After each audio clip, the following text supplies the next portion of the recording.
महाराष्ट्रातील सर्व शेतकरी बांधवांना माझा मानाचा जय जवान जय किसान। बांधवांना, आपण शेतकरी असाल, शेतकऱ्याचे पुत्र असाल, शेतकऱ्याची दयामाया येत असेल तर हा व्हिडिओ शेवटपर्यंत पाहावा, ऐकावा व जास्तीत जास्त शेतकऱ्यापर्यंत पोहोचवा, कारण की ती हीच वेळ आहे। बांधवांनो, काल परवा कृषी विभागाने जो पीक विमा योजनेमध्ये जो बदल केलेला आहे तो बदल निश्चित आपल्या बोकांडीवरती बसणारा बदल आहे।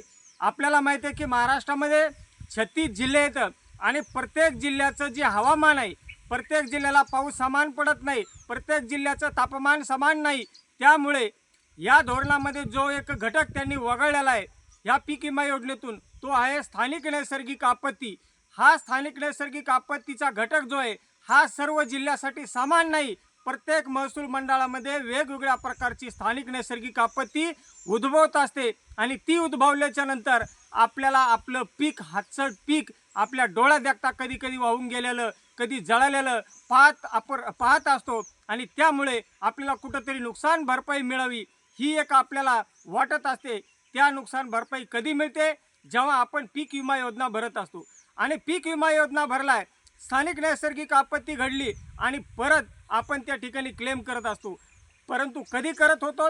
मागच्या धोरणात। आता मात्र पीक विमा योजनेमधून स्थानिक नैसर्गिक आपत्ती हा घटक वगळल्यामुळे आपल्याला मात्र पीक विमा योजनेपासून वंचित राहावं लागणार आहे। म्हणून महाराष्ट्रातल्या प्रत्येक शेतकऱ्याला माझी कळकळीची विनंती आहे, बांधवांना, आपल्याला शेतकऱ्याची जर क्यू येत असेल तर या पीक विमा योजनेमध्ये जो बदल झालेला आहे तो बदल यांनी काढून टाकावा आणि स्थानिक नैसर्गिक आपत्तीचं जो ट्रिगर आहे तो घटक पीक विमा योजनेमध्ये समाविष्ट करावा। कारण की महाराष्ट्रातले 288 आमदार यांनी आपल्या डोक्यावरती, हे बोकांडीवरती हे जे धोरण ठरवलेलं आहे आणि हे धोरणामुळे आपल्याला जर पीक विमा मिळत नसेल तर आपणही आता शांत राहायचं नाही।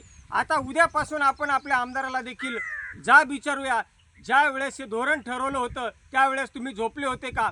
प्रत्येक शेतकरी पुत्राने कृषी विभागाला जायचं, जाब विचारायचा आहे, महसूल विभागाला जाब विचारायचा आहे आणि मागणी करायची, पीक विमा योजनेमध्ये स्थानिक नैसर्गिक आपत्ती हा घटक समाविष्ट करावा।